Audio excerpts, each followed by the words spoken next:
Boa noite a todos e todas. Eu vou ler esse aviso inicialmente, antes de qualquer coisa. Esta atividade será gravada, podendo ser transmitida em nosso canal do YouTube e em nossas mídias sociais. Solicitamos que sejam tomados todos os cuidados éticos para não haver exposições pessoais ou de casos clínicos. Então, hoje é dia 6 de outubro de 2022, nós estamos aqui na sede da Sociedade Psicanalítica de Porto Alegre, atividade híbrida. Hoje nós temos, então, programado uma quinta científica, que tradicionalmente é apresentada por colegas da Sociedade Psicanalítica que queiram discutir ou apresentar temas teórico-clínicos, ou só teóricos. E hoje nós, então, vamos contar com a presença da doutora Viviane Springs-Monzrak, que é psicanalista, membro efetivo da nossa sociedade.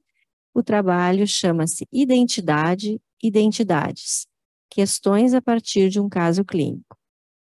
Nós vamos ouvi-la, então, uma atividade que ela vai conversar conosco.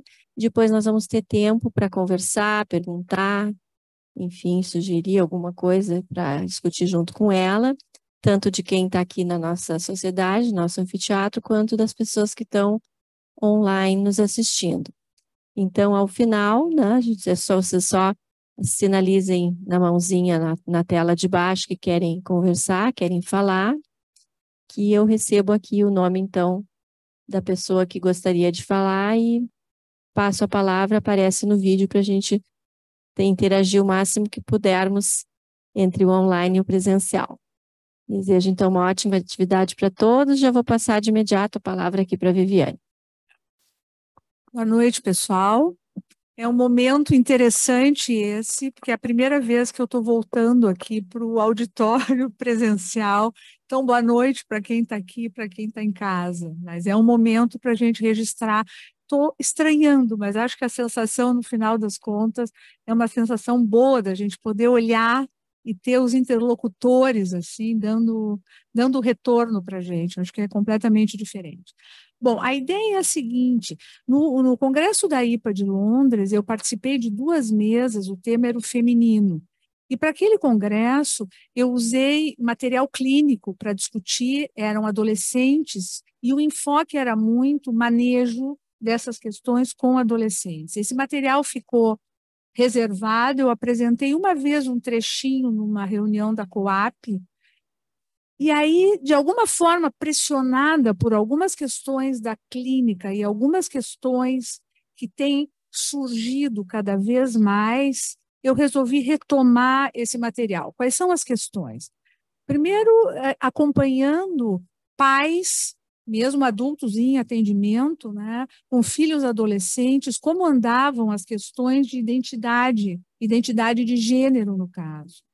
E vendo as confusões e eu me questionando em que medida nós, psicanalistas, apesar de a gente ter falar sobre isso, em que medida a gente tem repensado e pensado e procurado embasamentos para toda essa questão da diversidade que a gente tem acompanhado. Então, isso era uma inquietação a partir também do que eu estava acompanhando no consultório. Ao mesmo tempo, cada vez mais a questão da psicanálise ser convocada para o que se diz assim, para o entorno da cultura, para o entorno social. Então, as questões sobre racismo nos últimos tempos ganharam um volume e uma presença muito intensa. E eu acho que isso também nos mobiliza a ver como é que a gente vai pensar essas questões que eu acho que implicam a noção de identidade. E aí, quando eu me dei conta, eu fui pensando, puxa, a gente não trabalha muito com essa identidade, não é uma questão que a gente trabalhe. O Freud falou mais identidade de percepção, identidade de pensamento. Tá? Então, em função disso, eu resolvi estudar um pouco essa questão de identidade e aproveitar o material clínico. Eu estou trazendo aqui, esse não é um trabalho pronto, essa, inclusive, era uma das funções dessa reunião, né? Eu me lembro quando começou, era a gente poder trazer questões que a gente está estudando, trabalhos que ainda não estão concluídos, até para ouvir, ouvir qual é a ressonância disso, para poder conduzir a gente mais numa direção ou na outra. No meio disso tudo, o ideal me apareceu em casa com o livro da Rudinesco, o último livro da Rudinesco, O Eu Soberano, que também falava das questões de identidade. Então, tudo meio que convergiu para isso. Então, esse é mais ou menos o que eu estou pretendendo discutir aqui hoje com vocês, tá? Bom, eu acho que uma das marcas da contemporaneidade em tempos de globalização, então, pessoal, é uma aproximação muito curta sobre o tema de identidade, tá? Para situar para nós, antes da gente poder entrar no caso.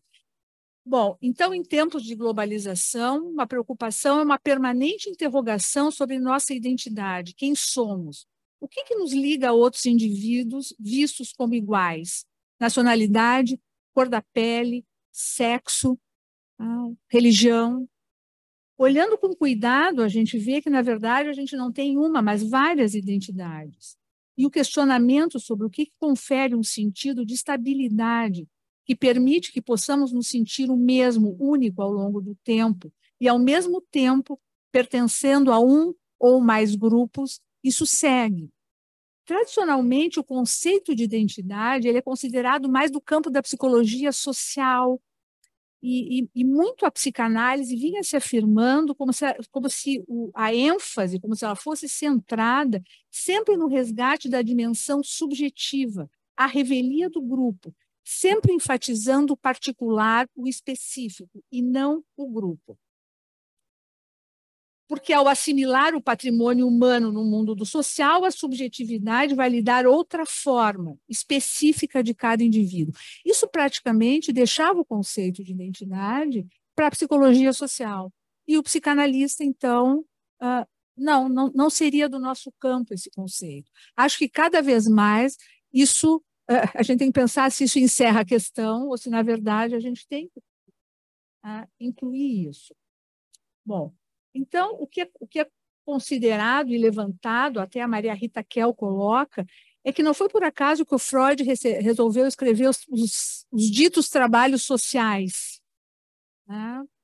Ela, inclusive, diz que ela acha que ele fez isso porque ele não teve outro jeito. Assim como ele foi obrigado a abandonar a tão cara teoria da sedução infantil, ele deve ter percebido que, se ele pretendia construir uma teoria sobre o homem e a sua constituição, teria que conectar os processos individuais ao funcionamento dos grupos. Eu acho que mais do que conectar. Nesses trabalhos, o Freud meio que faz uma certa analogia entre fenômenos individuais e fenômenos grupais. Eu acho que um dos desafios hoje em dia, que a gente segue estudando cada vez mais as questões de intersubjetividade, transsubjetivação, não é traçar paralelos, é realmente ver que essa divisão talvez seja uma divisão arbitrária, em termos da constituição do psiquismo, da constituição da subjetividade. Então, eu acho que isso talvez seja uma forma, né, da gente tentar englobar, como hoje em dia a gente pensa, não como coisas separadas e que a gente só faça analogias. Tá? Bom, então a definição de identidade se refere a uma operação de reconhecimento que aponta uma singularidade. Na verdade, como pensar num sujeito uno integrado a partir da psicanálise? Depois de Freud, passamos a considerar sempre um sujeito dividido, com sentimentos variados e contraditórios, governados por forças que não controla, com atos nos quais muitas vezes não se reconhece. Onde no sujeito se abrigaria essa experiência de ser a constância? Mesmo o ego, sabemos não ser uma instância una, tendo uma importante parcela inconsciente. Mas se não há espaço na psicanálise para pensar num sujeito uno, deve haver algum para pensar a singularidade e a especificidade. Talvez na forma única como cada um organiza seus sentimentos e desejos e compila sua história num padrão básico de ser, responder, se relacionar e atuar. Na psicanálise, já que compartilhamos, entre outras, a identidade de psicanalistas, o termo não corresponde a um conceito determinado em toda a obra de Freud. Onde a gente encontra naquele pequeno discurso que o Freud fez na Sociedade Bnei Brit de Intelectuais Judeus. Ele usa a noção de identidade nesse trabalho, nesse relato, como algo íntimo, de familiaridade, de uma mesma construção anímica entre ele e o povo judeu, determinado pela possibilidade de ser acolhido como igual, e é esta acolhida que vai lhe permitir afirmar a sua diferença, o que tem de mais singular. O paradoxo, se eu sou acolhido entre iguais, ao mesmo tempo eu posso me reconhecer diferente. O reconhecimento de uma identidade está nesse contexto, na possibilidade de falar, ser escutado. Algo reconhecido como mesmo, sem ser idêntico. Que é um mecanismo que está na base da capacidade de simbolizar, criar analogias, compreender metáforas, estabelecendo uma ligação, uma familiaridade, um sentimento de pertencimento.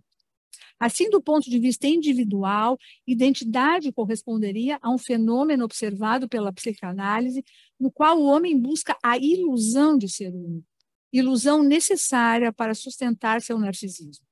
Surge como uma defesa contra a angústia de não poder abarcar todo o conhecimento de si. Outro paradoxo, é algo presente e essencial, mas apenas uma ilusão. Ao mesmo tempo, o conceito se refere a algo que faz com que indivíduos se sintam ligados, semelhantes, pertencentes a um determinado grupo, diretamente ligado à visão que a cultura estabelece e determina. A gente não participa porque quer, a gente não é identificado porque eu quero. Eu dependo de que os outros me identifiquem também como pertencendo a um determinado grupo.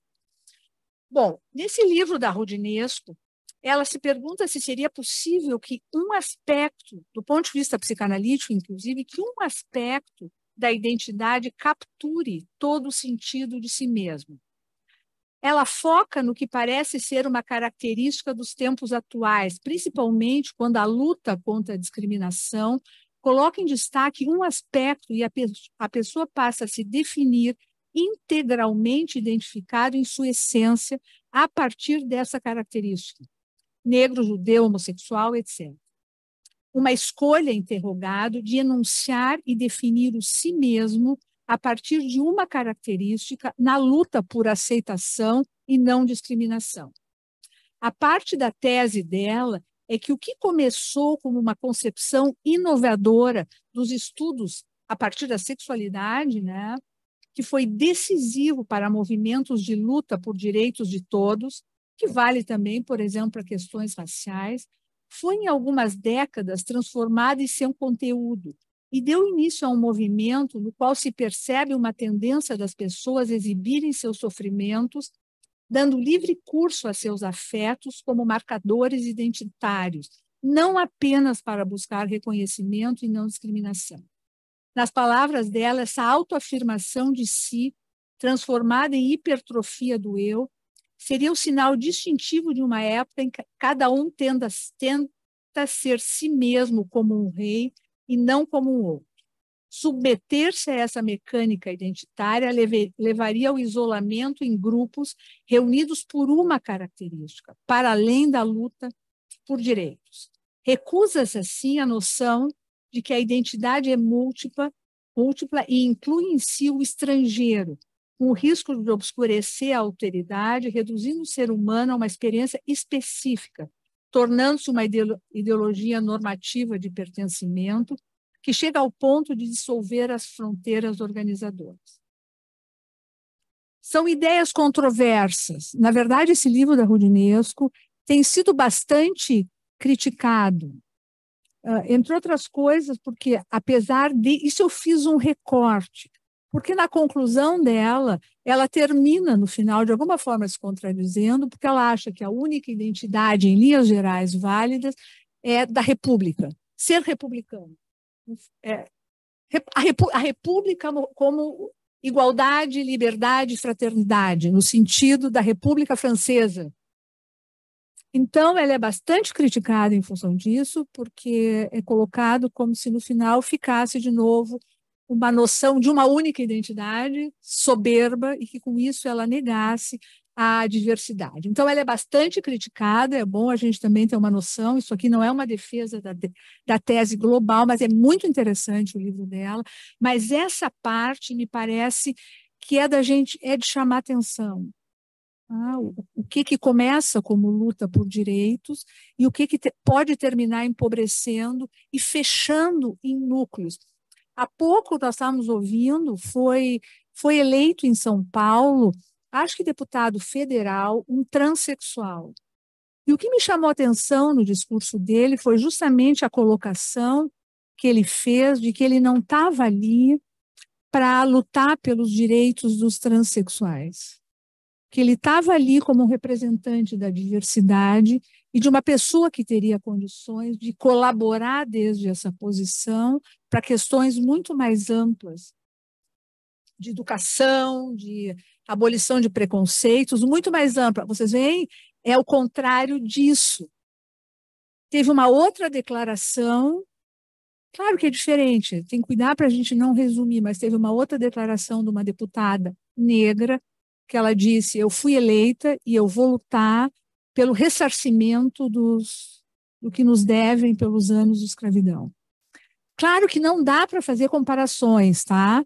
Mas dentro do que a gente está falando, são posições diferentes, em que uma pessoa, ela se coloca, é esse o meu papel, é dentro disso que eu me defino e que eu vou trabalhar. E o outro se apresenta, não. Eu, dentro de uma posição eu trago diversidade e posso colaborar a partir disso com mais de um campo. Tá? Então, eu acho que é um pouco diferente, assim, mesmo que cada situação. Então, é isso. A Roudinesco diz que se perde a riqueza da singularidade, se empobrece e limita o conceito de comunidade, que fica limitado ao grupo que compartilha de uma única característica. Tá? Deixando claro que a afirmação identitária é uma tentativa de acabar com as discriminações, mas se ela atua por meio de excesso, né, por um desejo louco de não se misturar com nenhuma outra comunidade que não a sua, acaba criando um novo ostracismo para si próprio e para quem não pertence ao mesmo grupo. Eu acho que essa é uma questão que a gente tem que poder, de alguma forma, pensar. Me pareceu interessante para discutir. Como um paciente que deixava claro que queria ser analisado como homossexual, que isso definia. A tentativa de questionar o que era essa definição tão determinante, ou se ele não achava que isso empobrecia, e talvez se pudesse falar de uma pessoa que era homossexual, não era aceito. Várias questões sobre ter vários parceiros, corpo necessário, ou as roupas a serem usadas eram quesitos inquestionáveis, porque determinavam o seu pertencimento ao grupo. Eu, com frequência, lembrava de filmes da década de 80, onde esse estereótipo correspondia também a um ato de protesto e uma forma de chamar a atenção, chocar, como parte de uma luta contra a discriminação. O desafio era vê-lo como uma pessoa em suas várias identidades, sem desconsiderar que sua homossexualidade, que também não é uma categoria única, tem um papel específico dentro da cultura e, portanto, em nós, analistas. Como escutá-lo como homossexual, mas não apenas defini-lo por não transformar isso numa identidade única. Realmente, ser homossexual é um fardo a mais, mas também um reduto defensivo. À medida em que vai abandonando algumas características mais estereotipadas do grupo homossexual, sentia-se mais aliviado, mais estranho e sem um grupo seu, deslocado, não pertencente, e duramente criticado por seus companheiros. Então, muitas vezes ele me dizia, eu me sinto melhor, mas agora eu estou sozinho. Nesse momento eu estou sozinho e eu ainda não sei aonde eu vou, uma sensação estranha de não pertencimento, né, de uma estranheza muito grande. Tá, mas vamos ao caso agora, isso foi só... Há vários anos atrás, eu sou procurada por um casal de duas mulheres para atender sua filha de 16 anos, que estava diferente, agressiva, com insônia. Além disso, suspeitavam que ela estava tendo um relacionamento com outra menina, o que paradoxalmente parecia ser o fato que mais angustiava as mães. Na época, era a minha primeira situação com pais do mesmo sexo. Então, óbvio, eu não podia evitar ao mesmo tempo curiosidade, ao mesmo tempo um certo receio. Elas começaram me contando que adotaram Sara de um orfanato quando ela tinha 8 anos. Era uma menina quieta, com olhos muito tristes, e imediatamente a escolheram. Preferiam uma menina porque imaginaram que seria mais fácil criar uma menina do que um menino. Estaríamos entre mulheres, um mundo mais conhecido. Sara, desde sempre, as chamava de mãe 1 e mãe 2. E ambas dividiam todas as tarefas e responsabilidades em relação à educação da menina. Não havia papéis diversos assim que se pudesse identificar. Na visão das mães, Sara nunca mostrou nenhum problema em relação a ter 2 mães. E desde o início explicaram para ela que formavam uma família diferente, mas com o mais importante, muito amor.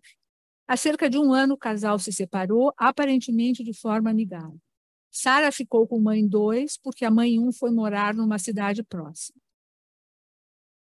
E tudo parecia estar indo bem até 1 mês atrás, quando Sara passou a se recusar a ficar com a mãe 1, a que foi para longe, discordava de tudo que ela dizia e a chamava de fútil, só interessada em roupas e maquiagens.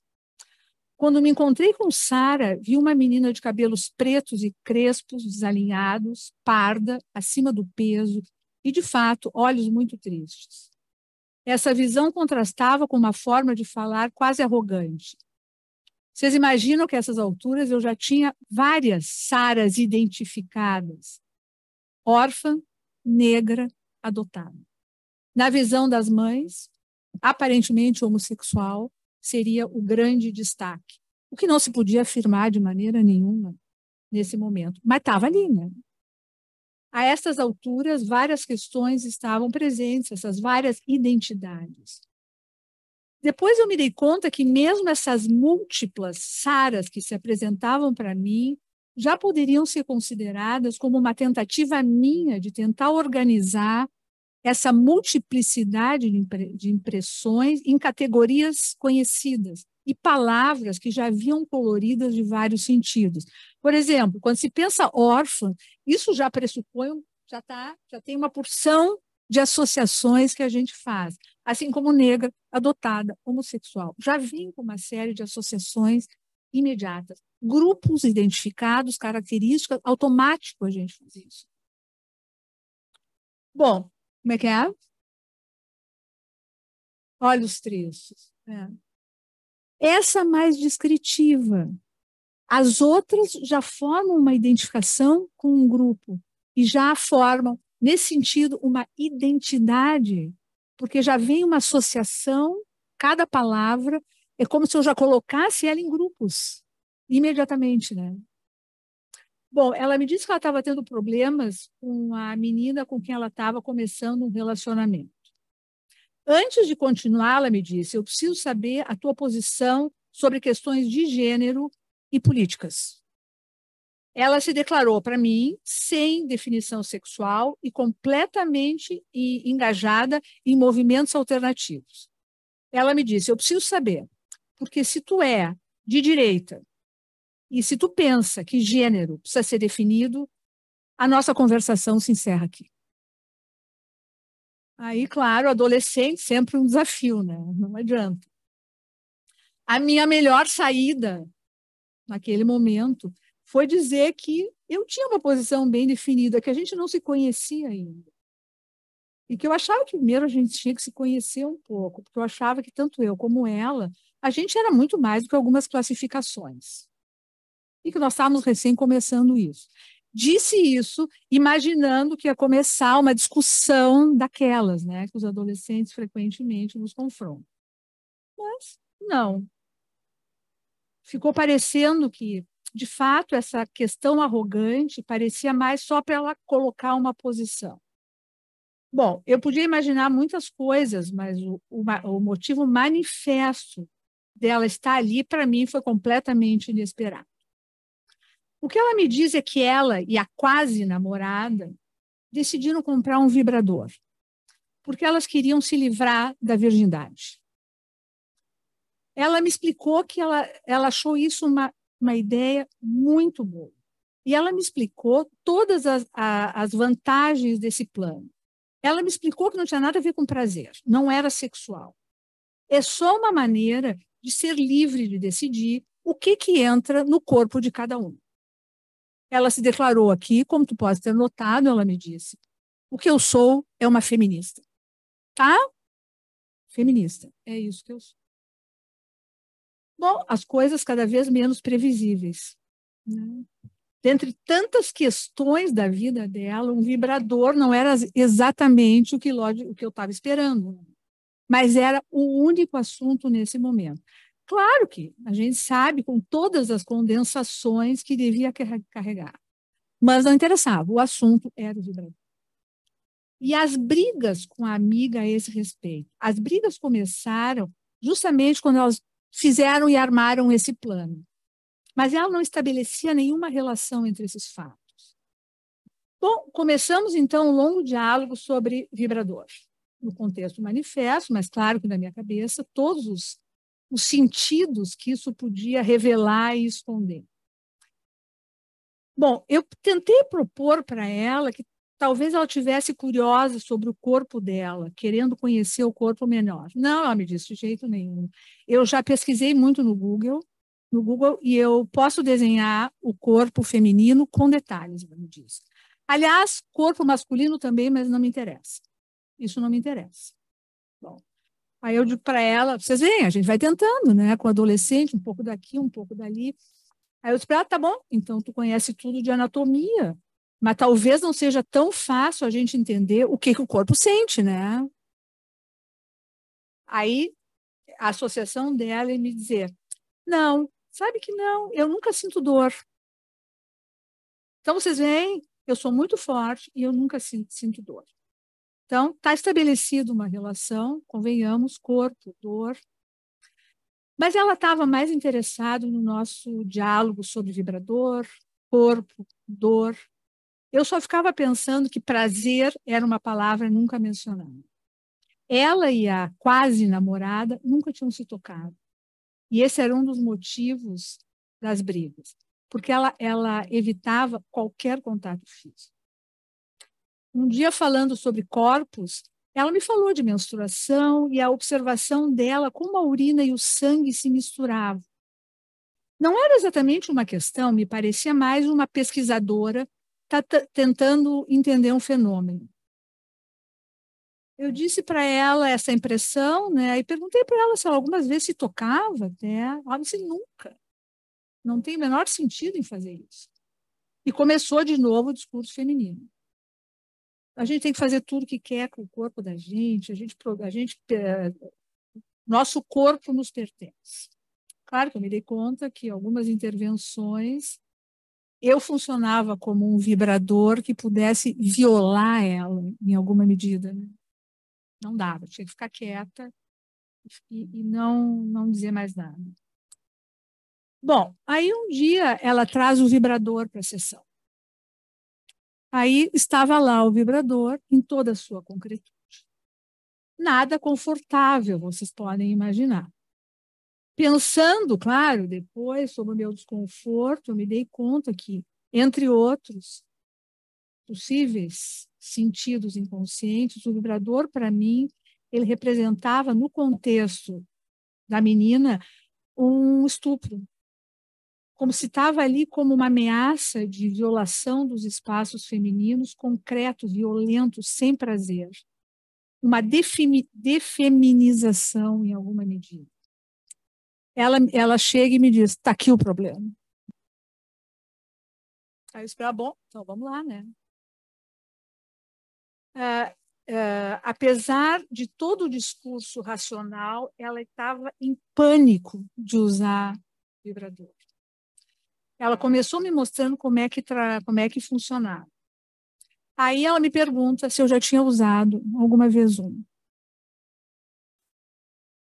Aí eu olhei para ela, meio em silêncio, pensando o que eu ia responder. Né? Aí, de alguma forma, eu disse isso para ela, que eu estava pensando qual seria a minha resposta. Porque eu achava que essa questão estava relacionada com alguma coisa muito privada e muito íntima, que era o corpo da gente. E pergunto para ela, tu não acha E ela, acho que ela não estava realmente a fim de me provocar para uma discussão, senão ela poderia. Vocês podem imaginar no que isso poderia ter resultado. Por sorte, com ela não resultou. Porque ela concordou e disse, eu não quero ninguém me tocando. E aí seguimos, né, seguimos nessa conversação em várias sessões do vibrador veio. Várias sessões. Bom, o meu trabalho com Sara foi minha primeira experiência com a filha de um casal homossexual. E eu percebia o meu temor de desconsiderar esse aspecto, buscando outras questões da sua vida apenas no movimento defensivo. Porque tinha muitas outras variáveis, vocês entendem? No caso da Sara, toda a dificuldade das condições iniciais de vida dela, o que fazia com que ser adotada por um casal homossexual só mais um elemento que ela tinha que lidar, e longe de parecer que seria o elemento mais sério.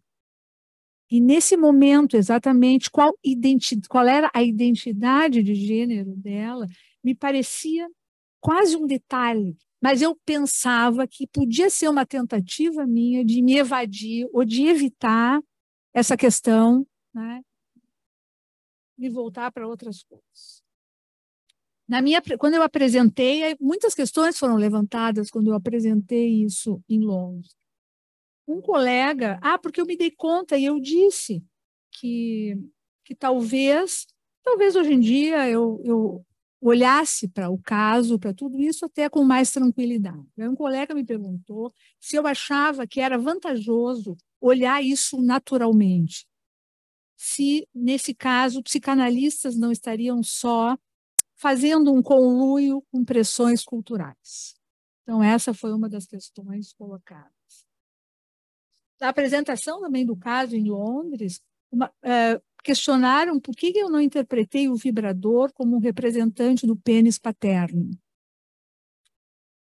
Para mim, o vibrador trazia inúmeros significados condensados. Pênis paterno poderia ser entendido também, poderia ser um deles. E mesmo pênis paterno se pode entender de várias formas. Mas, principalmente em termos técnicos, uma interpretação nesses termos, naquele momento, teria, ao meu ver, soado absurda, intelectualizada e fora do clima emocional presente. Mas questionamentos, questões que eu fui levantando a partir do que foi sendo me colocado. Será que eu não estaria dessexualizando o vibrador?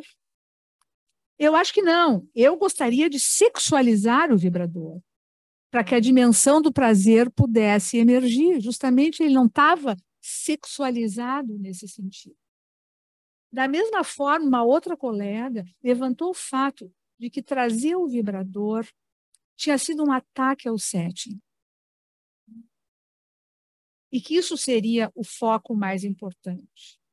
Também pensando na discussão, também não me parecia fazer muito sentido no momento, onde o clima dela não era de desafio, ela não estava me confrontando. Se ela quisesse, ela podia ter me liquidado naquela discussão. Não era o clima. Era muito mais investigativo, era um clima mais de intimidade. Mas, de novo, eu não estaria minimizando uma questão de identidade de gênero, fantasias homossexuais que pudessem surgir, tudo isso, vocês veem, foram levantados e me fizeram questionar. Bom, em alguns momentos ela voltava a me chamar de heterossexual bundona ou, a pior das ofensas, burguesinha barata. Provavelmente, tirando vocês veem, qualquer sentido de que ela pudesse estar brava comigo, ataques, resistências, eu acho que esses eram momentos em que eu não entendia ela e a identidade de analista se perdia para ela e talvez outras identidades minhas se manifestavam. Apesar das inevitáveis distorções transferenciais, me interessava ver como ela me percebia nesses momentos, também como refletindo algum aspecto meu que eu não percebia, dentro dessa ideia de que nós, analistas, a gente se mantém como analista, a gente tem uma identidade, mas a gente tem várias outras identidades que acabam, se manifestando, e eu acho que ela devia perceber isso. Claro que aí ela vinha e me detonava.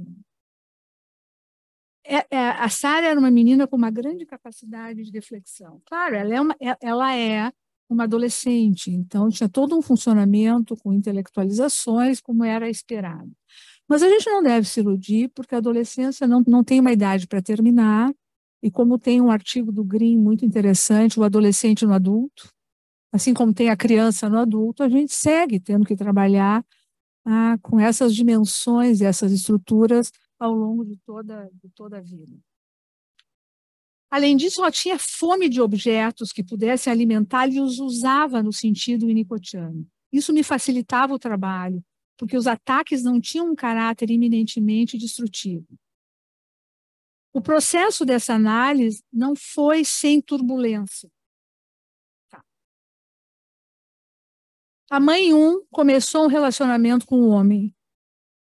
E aí Sara começou a se recusar a visitar ela, porque ela era de direita. Depois, Sara beijou a sua namorada. E a mãe 2 quase colapsou. Ela explicou para Sara que o problema não era a homossexualidade, mas o fato de que ela era muito jovem para experiências sexuais. Vocês veem, né?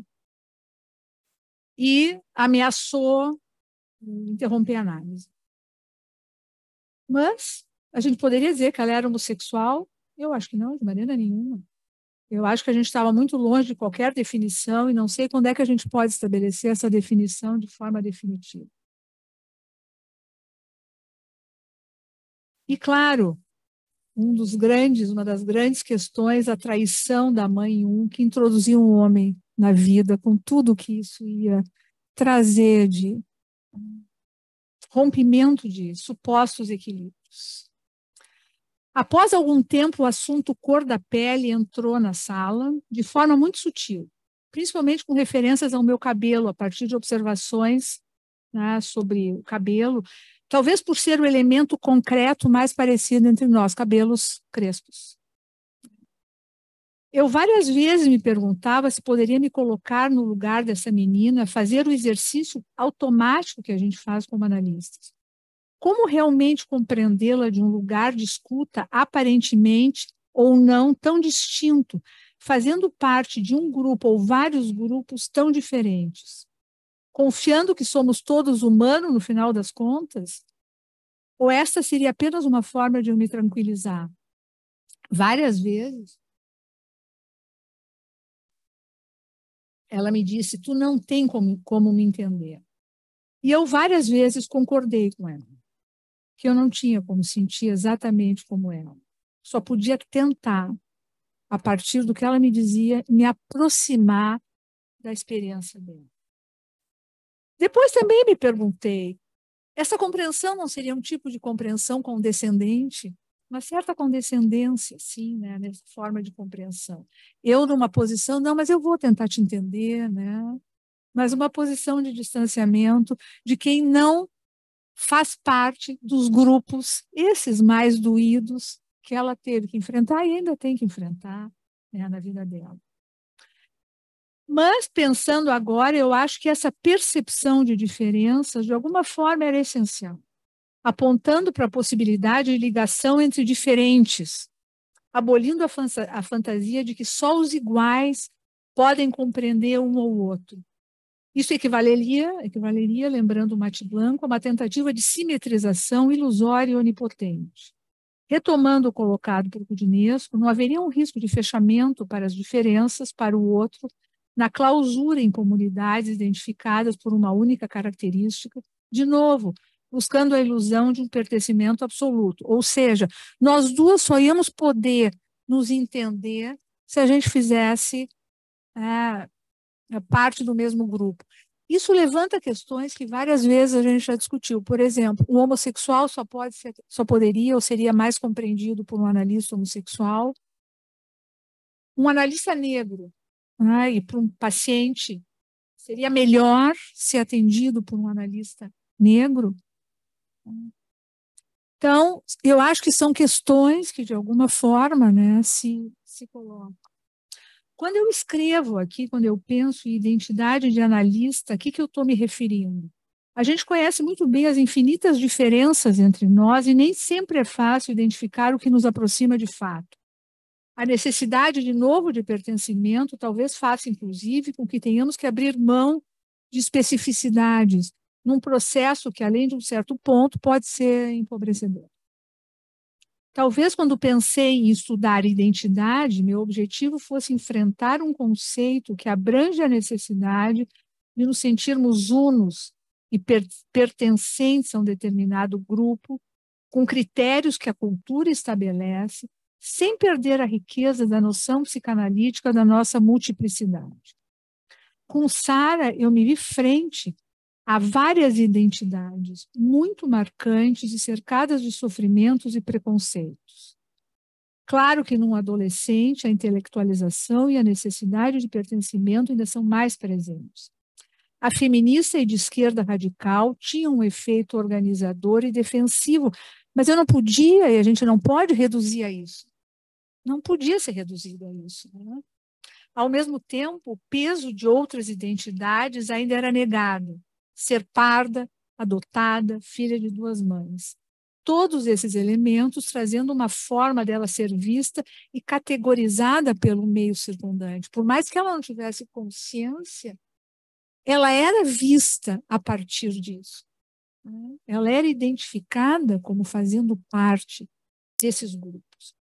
É um desafio não perder de vista que também somos determinados pela forma, nós analistas, como a cultura estabelece padrões e valores, inclusive, é claro, a cultura psicanalítica em cada época e lugar, para que não sejamos rotulados por uma única característica. Essa simetrização caracteriza uma forma de organização do pensamento mais primitivo, né? E está na base da manutenção de preconceitos. Bom, para finalizar, algumas questões, assim também, nós temos como analistas inúmeros desafios. Entre eles, seguir observando com abertura possível os efeitos das características do nosso tempo no psiquismo, sabendo que não somos observadores neutros e imunes. Portanto, tudo que observamos, pensamos e sentimos tem um viés que pode, e certamente em alguma medida, nos cega. O que torna essencial o que já sabemos, mas nem sempre conseguimos, e não custa a gente repetir para a gente mesmo cada vez, né? Estar muito atento ao que a gente sente e pensa, quando a gente está atendendo, trabalhando, discutindo com colegas, lendo textos, e sermos honestos para reconhecer quando nos vemos aferrados a qualquer ideia ou posição, quase como se tivesse que soar uma sinetinha de que não, alguma coisa aqui, né, não está bem. E não perder de vista que, ao mesmo tempo, sabemos o quanto limites são importantes e não podemos, em nome de sermos abertos, né, perder essa noção. Era isso.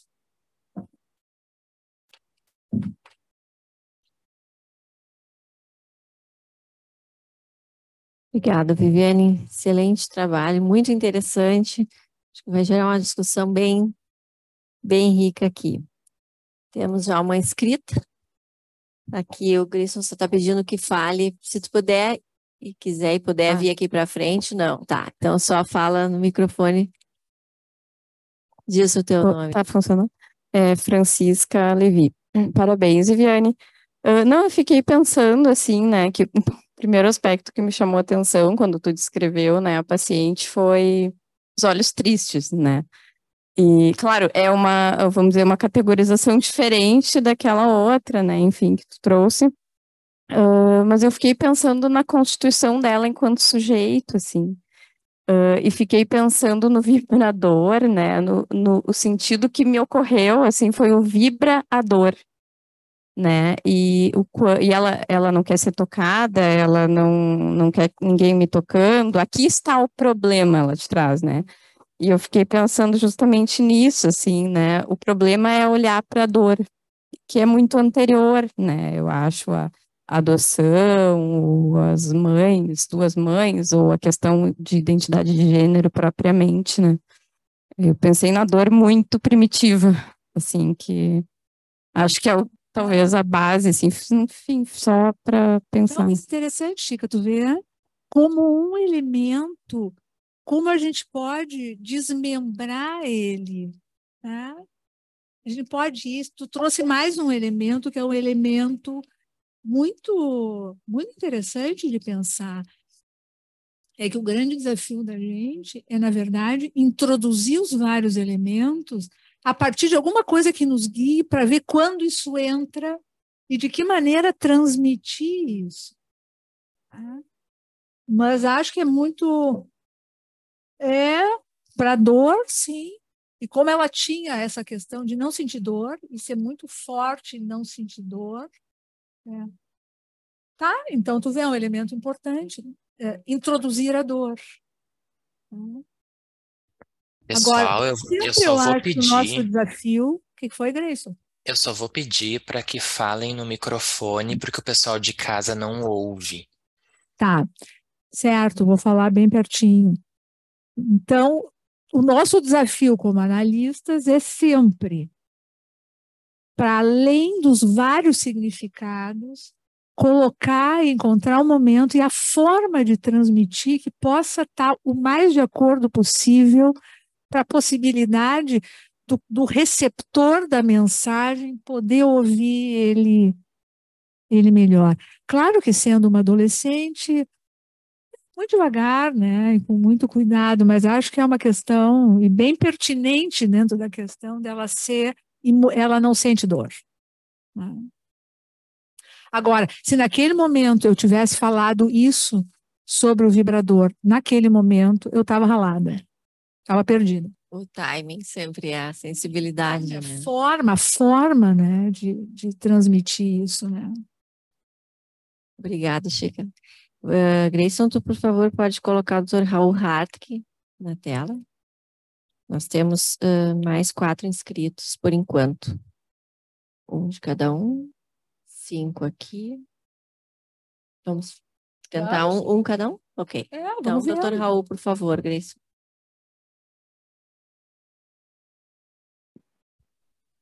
Já, Pode abrir seu vídeo, por favor. eu acho que eu abri. A gente Ainda só não está ali. estamos te vendo, Raul. Agora sim. Perfeito. Bom, em primeiro lugar, Viviane, meus cumprimentos a ti pelo trabalho e pela atualidade do tema, pelo desafio que esse tipo de tema envolve no momento, né? E pela quantidade de questões que tu já começaste, já foste levantando aí, né? Primeiro, a questão da identidade, algo que que eu fiquei pensando foi assim: se eu te encontro como toda segunda-feira te encontro ali na sociedade, eu olho e vejo, aí está a Viviane. Né? Eu identifico, eu vejo a identidade corporal, face, voz da Viviane. É a Viviane. Se fôssemos mais detalhados ainda, a impressão digital seria da Viviane. Também a gente sabe que podemos identificar pessoas por produções dela. Por exemplo, dizemos assim, isso aqui é um Picasso, é um quadro do Picasso. A gente até diz é um Picasso. A questão que eu acho que é interessante também é assim, ó, existe uma impressão digital psíquica a ponto de a gente poder dizer assim, ó, esse é o funcionamento psíquico singular do fulano ou da fulana. Eu acho que tu levantaste várias questões aí sobre identidade. Eu apenas queria me situar, né? Não tenho pensado muito sobre a questão do conceito, né, de identidade e suas implicações, e o teu trabalho está me suscitando essas questões. Para me colocar nesse campo, eu imaginei esta situação. Agora, indo adiante no caso clínico, eu fiquei muitíssimo satisfeito com a Chica, me permita chamar assim a Francisca, né? Com a colocação da Chica. Desculpa chamar de Chica, porque eu não consigo chamar de Francisca. Porque assim que tu começaste a ler o caso e foste mais adiante, como a Chica colocou aí, eu comecei dentro da minha mente a separar a palavra vibrador em vibra a dor. Vibra dor, né? Porque eu entendo uma questão que tu levantas aí.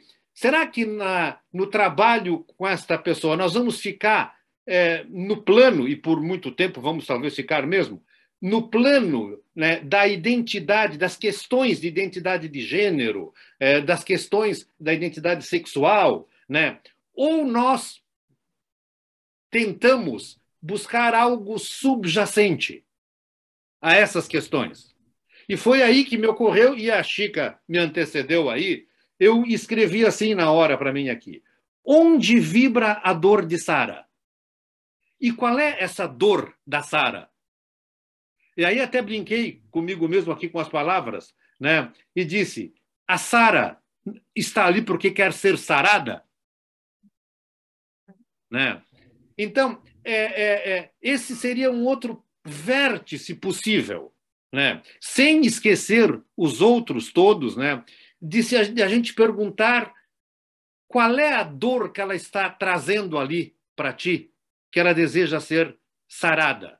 Afinal, né, ela é, né, uma criança parda adotada aos 8 anos, é isso? Estou certo? Né? As mães se separam, depois ela enfrenta o que tu chamaste uma espécie de traição da mãe, né?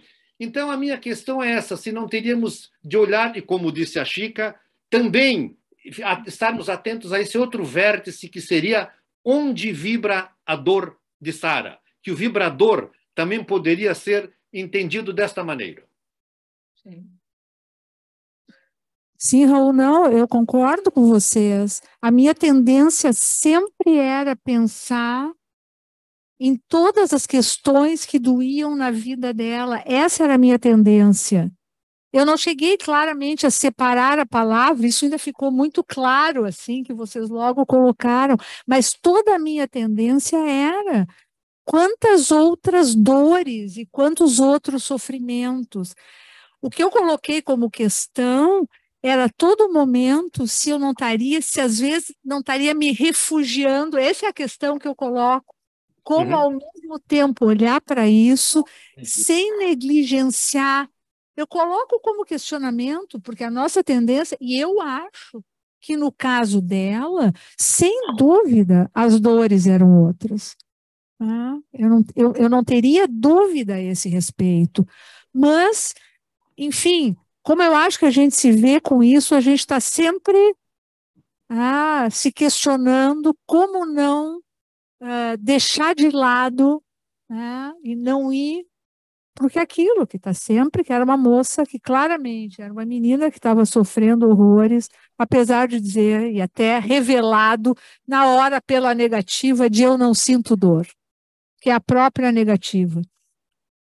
Aquilo que tu colocou no início, se há uma impressão digital psíquica, se a gente pensa na visão do psiquismo como a gente tem, a gente pode falar, talvez, de algum sistema mais característico de cada um, mas eu não acho uma impressão digital. Dentro da ideia de que a gente abriga, não, dentro de uma noção da mente como com vários sentimentos diferentes, e a gente tendo que lidar com essa multiplicidade, na verdade, mas acho que talvez como conjunto, aquilo que é colocado por vários autores, uma determinada forma de cada um se apoderar, e compilar de um modo singular as várias experiências de vida, nesse sentido. Acho que sim. Talvez muitas impressões digitais.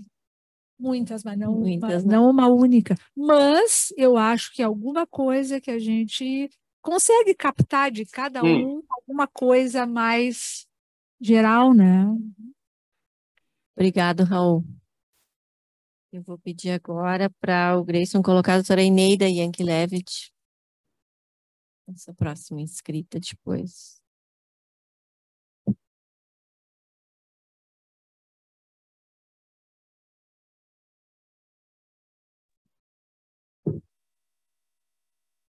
Oi, Eneida.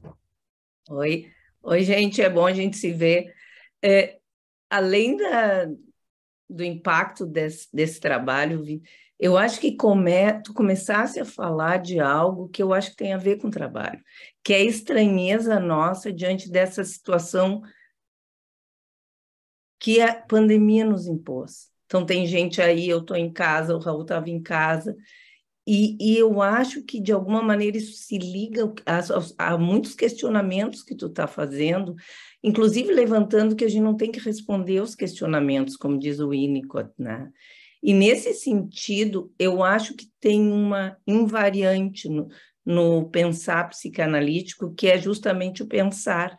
Me chamou a atenção que claro, é um vistaço, acho que tu apresentou de uma maneira que levanta um monte de vontade de conversar, mas a moça vem designada pelas mães de que ela está com problema nisso. Aí ela chega e te apresenta uma situação inusitada, uma coisa diferente, mas me chamou a atenção que a primeira coisa que ela fez foi te categorizar. Tu me diz, tu é desse lado, daquele lado, tu pensa assim, tu pensa assado, que tem tudo a ver com até o tema que tu trouxesse, né? Onde ela está buscando, quando tu não respondesse, aí ela se acomodou, talvez ela também procurando a chance de poder não estar incluída em categorias.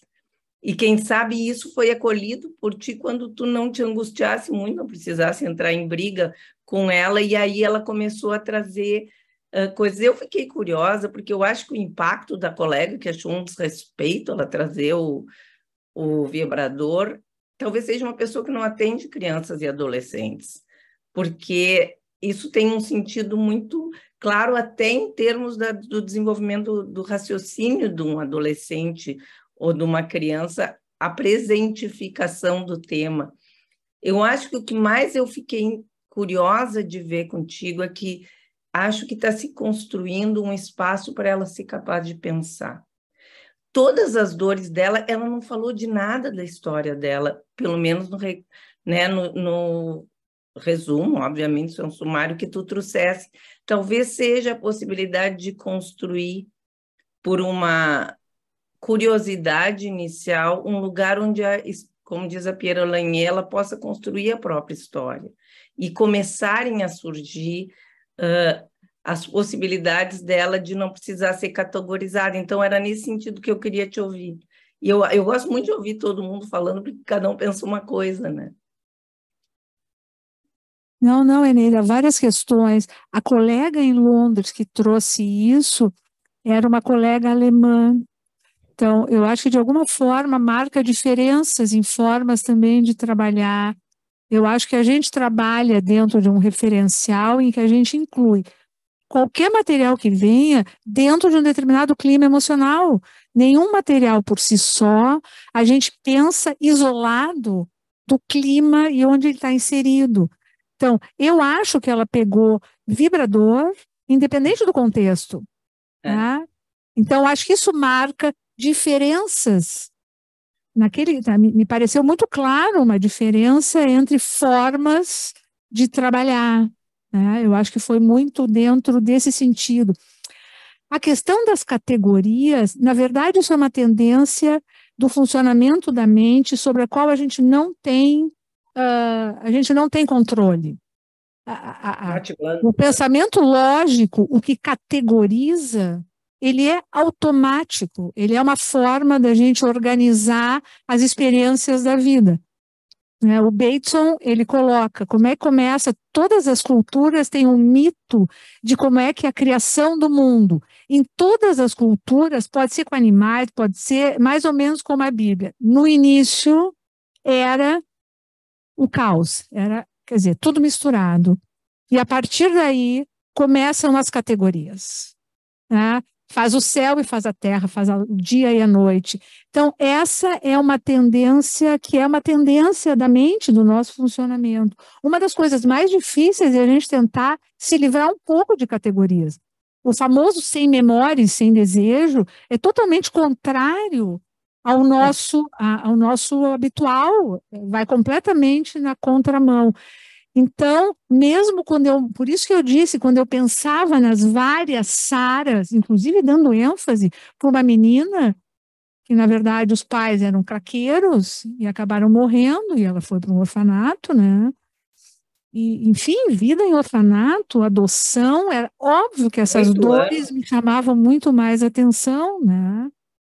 Mas mesmo essa minha, quando eu pensava negra, adotada, eu estou categorizando, mesmo nos múltiplos, eu acho que o máximo que a gente atinge é colocar várias categorias, mas acho muito difícil a gente trabalhar sem categorias. Tudo que a gente pode é saber que são categorias, são tentativas de organização que de maneira nenhuma dão conta da complexidade, né, do que a gente está observando. E só para destacar isso que eu quis dizer, porque ela que vem, porque eu não tenho categoria, a primeira coisa que ela faz é te perguntar qual é a tua categoria. Obrigada, Eneida.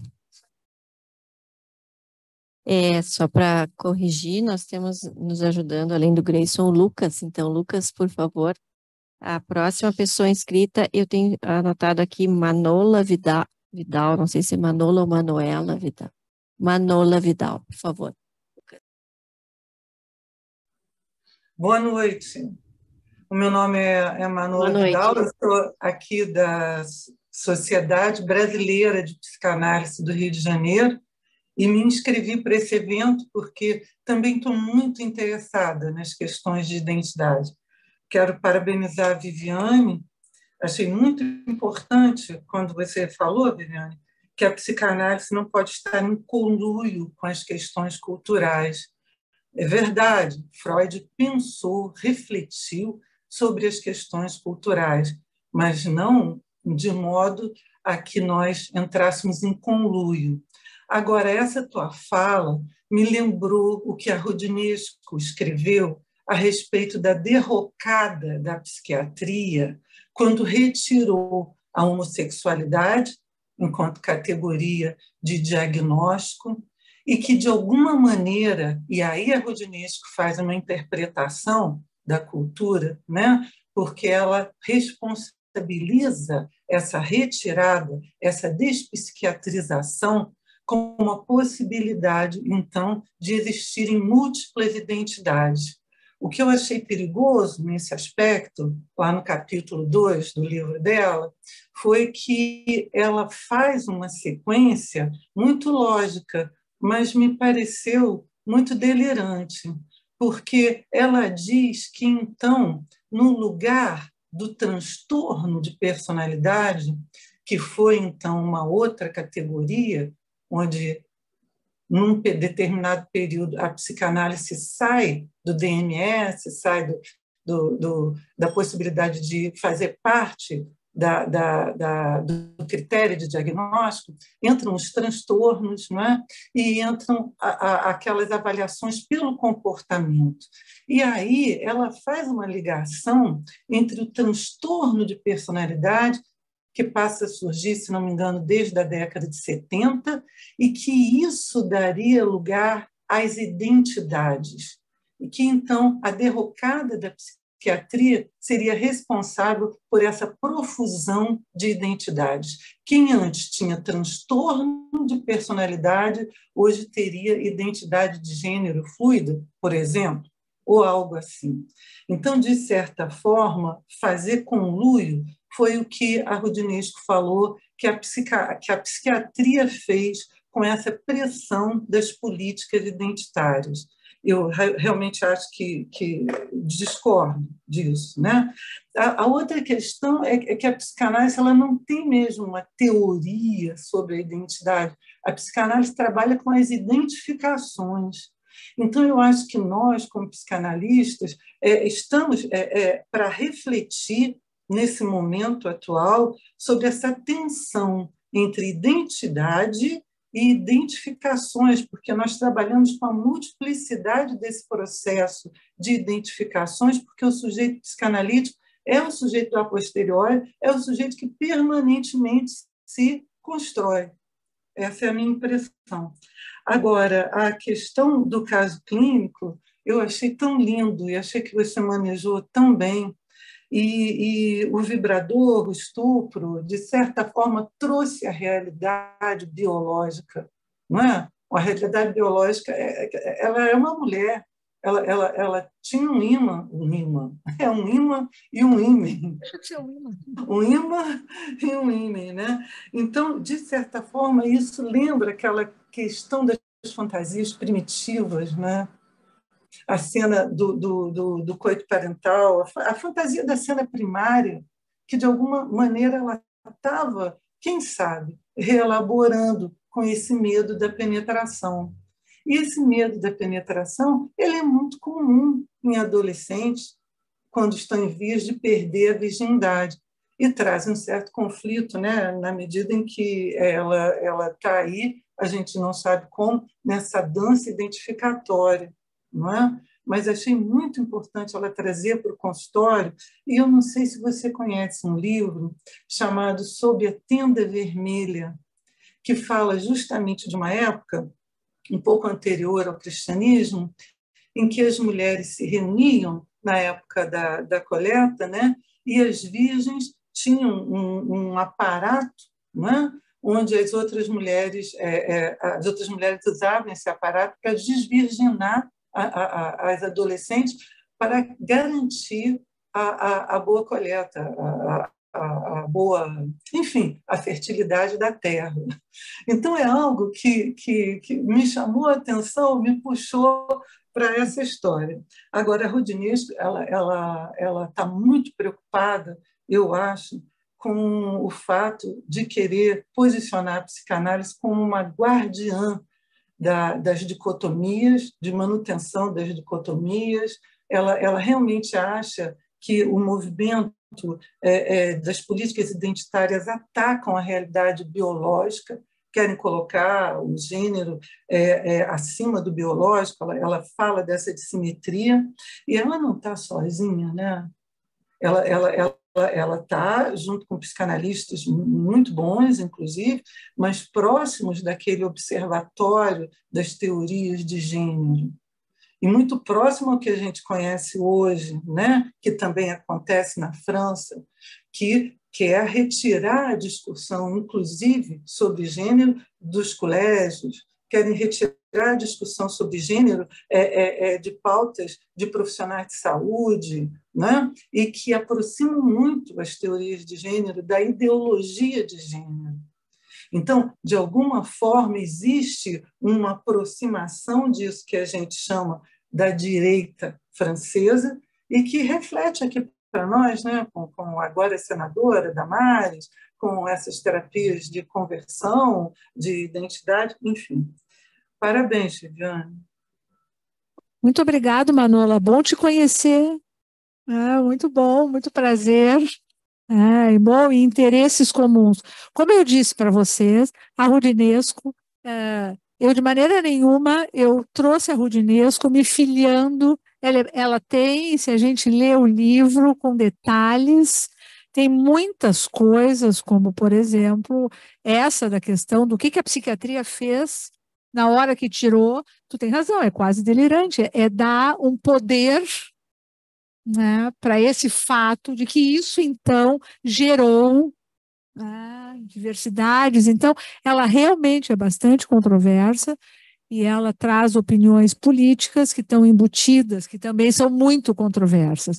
Eu fiz um recorte, mais dentro dessa questão de talvez, como o conceito de identidade, ele traz uma ponte e ele faz a gente pensar entre o que teoricamente seria da psicanálise, que é a apropriação individual e particular da relação com o meio, com o social, de todas as experiências.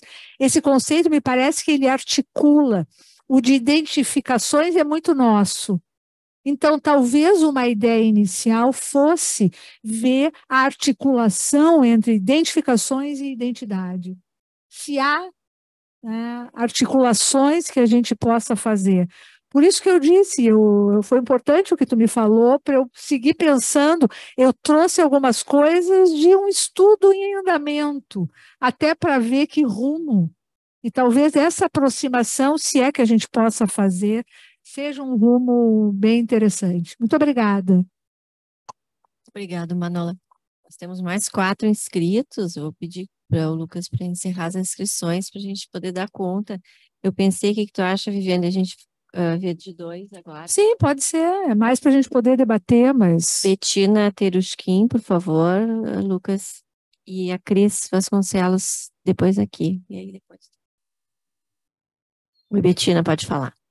Oi, Viviane, estou bem feliz de estar te ouvindo, pena não poder estar aí, que bom que as nossas combinações deram certo, e eu pedi a palavra porque estou adorando a tua apresentação, e muito atual, a gente no COAP está trabalhando temas bem parecidos com esse, e eu achei assim uma coincidência porque na sexta-feira passada eu ouvi de um paciente na saída do consultório, uma coisa que eu nem estava pensando, que ele me disse, ele está em final de avaliação, e eu não sabia o que ele sabia de mim ou não, e ele é negro, né, um excelente profissional, e ele me disse, eu sinto que tu me entende como alguém de uma minoria. E eu fiquei pensando no que tu disse, né? Será que os analistas negros entendem mais os pacientes negros, homossexuais, etc.? A gente não tem essa resposta, mas eu senti que na cabeça desse rapaz, para ele, sim, né? Eu achei muito legal, porque eu nunca achei nada sobre isso, e tu fez esse questionamento no fim da tua apresentação, né? Como uma reflexão. Achei super importante. Uhum. Era isso. Obrigada.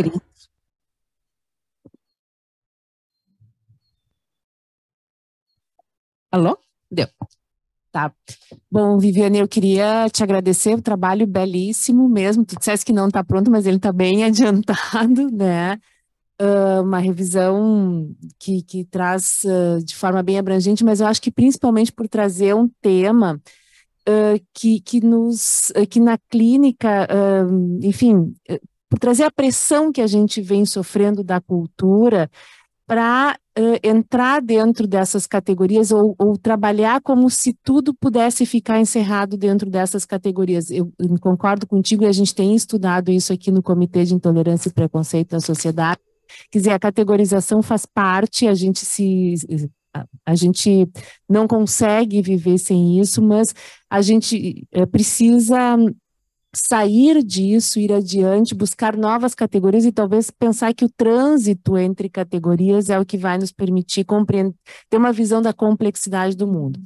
Fico pensando quanto essa questão das identidades ganha um caráter ideológico na cultura atual, a partir justamente da fragmentação, né, como se a globalização, pelo que se diz, enfim, todas as características da cultura atual em que está tudo muito fragmentado, me dá a impressão que podem entender que os sujeitos se aferrem a algo como uma forma justamente de encontrar um lugar, né, que senão fica perdido nesse mundo tão fluido, né.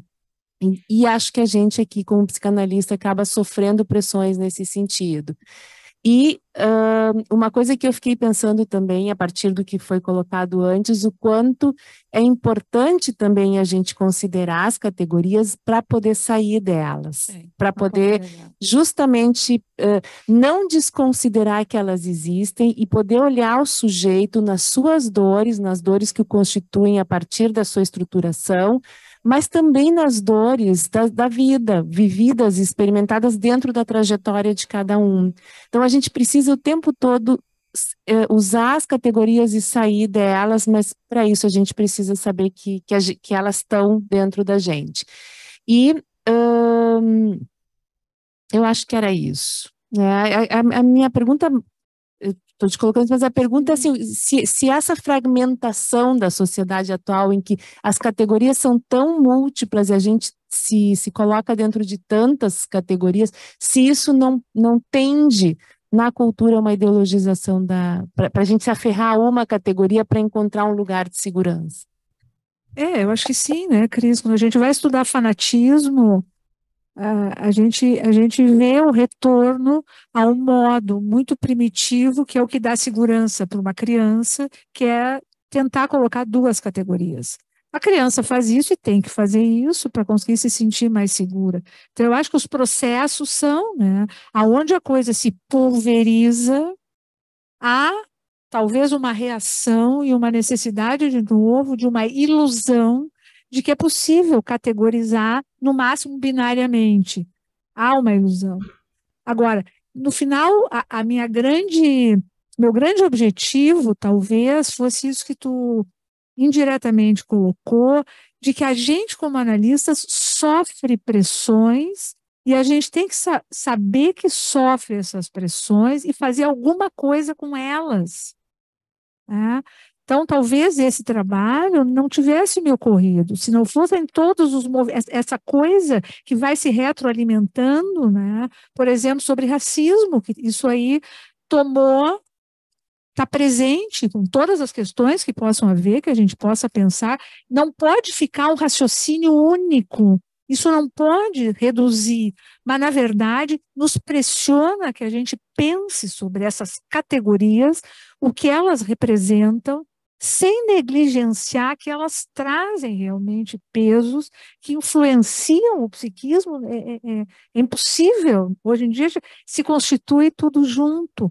Pensar sobre essas coisas. Eu tenho a impressão que esse é um dos grandes desafios da gente, né, hoje em dia, como analistas, é reconhecer as pressões e tentar, né, trabalhar com elas e tentar não ficar aferrado a uma teoria psicanalítica que explica tudo. E que a gente sempre vai conseguir explicar. Tem coisas que não, que a gente vai ter que talvez repensar com outros elementos, né? E a questão do pertencimento, a Bettina trouxe, de alguma forma, a Bettina é de uma minoria, porque ela é judia, então ela é de uma minoria. Então, a gente imagina que mais ou menos entre pessoas que compartilham de uma característica marcante, vai ser mais fácil se compreender. Por isso que eu coloquei a questão. Porque eu me lembro de uma paciente que estava num desespero porque o pai ia morrer, e eu me lembro que ela me dizia, tu não tem como entender porque tu tem pai vivo. Então, como é que fica para nós analistas? A gente tem que compartilhar da mesma experiência para poder ter a compreensão. Então, esse é um exemplo, claro que esse paciente negro, eles, bom, tu é de uma minoria, é mais fácil que tu me entenda já, porque a questão do pertencimento e a necessidade que a gente tem disso, de ser aceito numa sociedade psicanalítica, né? A gente também, né? Do que a gente abre mão, muitas vezes, para ser aceito? A gente precisa ser aceito. Então, eu acho que esse tema acho que precisa mais elaboração, eu acho que a questão dessa articulação entre identidade e identificações, como é que se articulam, inclusive como conceitos, eu acho que sim, acho que isso não, eu tenho a impressão que o trabalho não define, não sei se define, sim, mas não aproxima isso, acho que tem que ser mais, mas a minha intenção é essa, que a gente poder pensar e como nos afeta como analistas, nessa nossa identidade específica. Inclusive em épocas de polarização, eu tenho sido questionada inúmeras vezes. A identidade analista nesse momento, a gente está dentro do consultório, como é que isso funciona? Os pacientes te perguntam diretamente, o que se faz com isso? Como é que em momentos como os que a gente está vivendo, né? Só um exemplo. Obrigado, Bettina. Obrigado, Cris. Aproveitar e agradecer a Bettina, que é da comissão científica, que ajudou também a organizar essa reunião. Aproveitar que ela está ali. Agora, vamos ouvir, então, a Flávia Souto. Lucas, por gentileza, pode colocar na tela. E Lucrécia Zavascki. Eu vou aproveitar para avisar que a doutora Flávia Souto aceite o aviso que aparece na tela dela, para que só assim ela consiga fazer seu questionamento e seu comentário. Acho que podíamos começar com a doutora Lucrécia, então. Por favor, Lucrécia. Boa noite. Boa noite, Kátia. Boa noite, Viviane. Boa noite aos colegas. Eu agradeço essa possibilidade de estar em casa, que eu também resfriada, mas eu quero agradecer, Viviane, esse caso, né, que é um caso típico de muitas situações que se apresentam, mas com este detalhamento que tu trazes, com essa delicadeza e com essa possibilidade de um foco, de um olhar muito mais próximo, né? Eu realmente preciso te agradecer por essa generosidade. E eu pensei em alguns aspectos, assim, quando ela diz, eu não sinto dor, me dá a impressão que ela está tão defendida, e me ocorreu, assim, se ela sentisse dor, será que ela... E é uma dor cumulativa, antiga, que tem no mínimo 16 anos ou várias gerações, né? Será que essa pessoa teria sobrevivido a sucessivas dores, né? Então, eu não sei, mas me dá a impressão que ela foi... Nós não sabemos, né, toda a arqueologia dessa dor, né? Mas eu fico pensando, né, que as questões da adoção, eu te pergunto isso, se depois de quanto tempo ela conseguiu trazer essa questão ou ainda não pôde trazer, porque na minha experiência, às vezes demora muito uma pessoa com estas características poder trazer essas dores da entranha, do início da vida.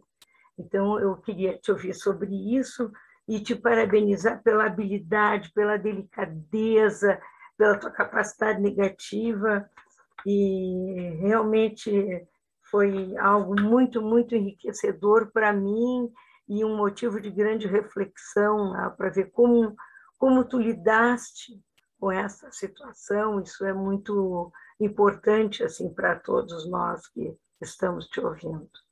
Eu posso responder rapidinho para a Lucrécia, só para não perder, Kátia? Sim. Lucrécia, nunca chegamos na adoção. Nunca conseguimos chegar. Essa análise teve uma duração até bastante longa para o tempo, mas não conseguimos chegar. Nunca chegamos nesse ponto. E justamente por isso que tu disse, a quantidade de dor é que não dava para entrar em contato com essa dor logo. Sim. Não era possível. Eu acho que não. Eu acho que só aos poucos, porque senão, com muito cuidado, porque é muita coisa. Eu acho que é muita coisa para dar conta.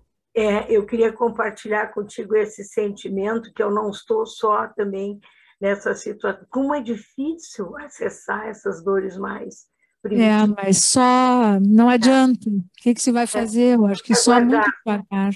Eu não vejo outra maneira. Não, é verdade. Obrigada, Lucrécia. Obrigada, Vivi. Obrigada.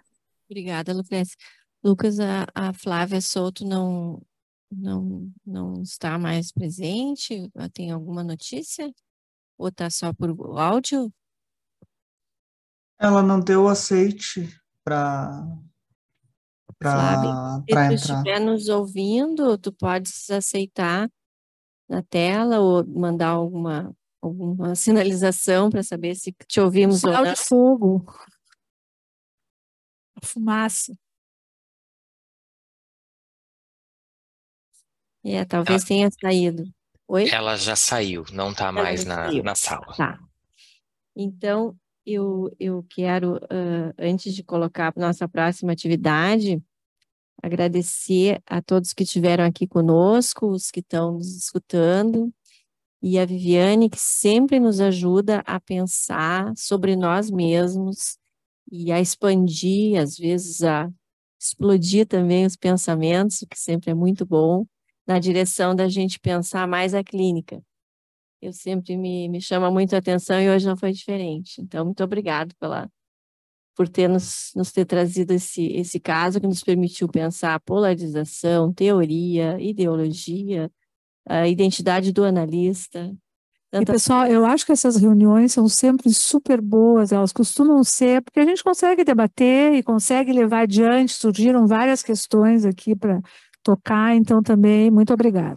Tem sido de grande ensinamento as quintas científicas, Então, eu quero convidá-los para a nossa próxima atividade, que está aqui na tela, deixa eu ver se eu consigo ler aqui. Vai ser nesse sábado, aqui na nossa sociedade, de forma híbrida. Nós vamos ter um pré-congresso É uma atividade preparatória para o congresso da FEBRAPSE, que vai se realizar o ano que vem em Campinas. Então, nós vamos ter a presença de 3 sociedades do Sul, vai ser o encontro das sociedades do Sul, da Sociedade Psicanalítica de Porto Alegre, Sociedade Brasileira de Psicanálise de Porto Alegre e Sociedade Psicanalítica de Pelotas. Então, vai se chamar Eu e o Isso, o que mudou, porque o nome do congresso é nessa direção, né? Fazendo a comemoração dos 100 anos do Ego e o Id, ou do Eu e o Isso. E nós vamos contar, então, durante a manhã de sábado, das 9 às 15 para meio-dia, com 2 mesas, uma falando sobre o que mudou na estrutura psíquica e a segunda, o que mudou na técnica psicanalítica, ou o que teria mudado, né, nesses 100 anos, com relação aos conceitos e a tudo que vem colocado teoricamente nesse artigo, o Eu e o Isso. Então, estão todos convidados, dá para se inscrever pelo nosso site, tanto quem vem aqui quanto quem vai assistir de casa. Acho que vai ser uma ótima oportunidade para a gente começar a pensar sobre essas questões entre nós aqui para debater no congresso ano que vem. Tá bom? Até, então, sábado para quem vem e muito obrigado pela noite de hoje. Boa noite.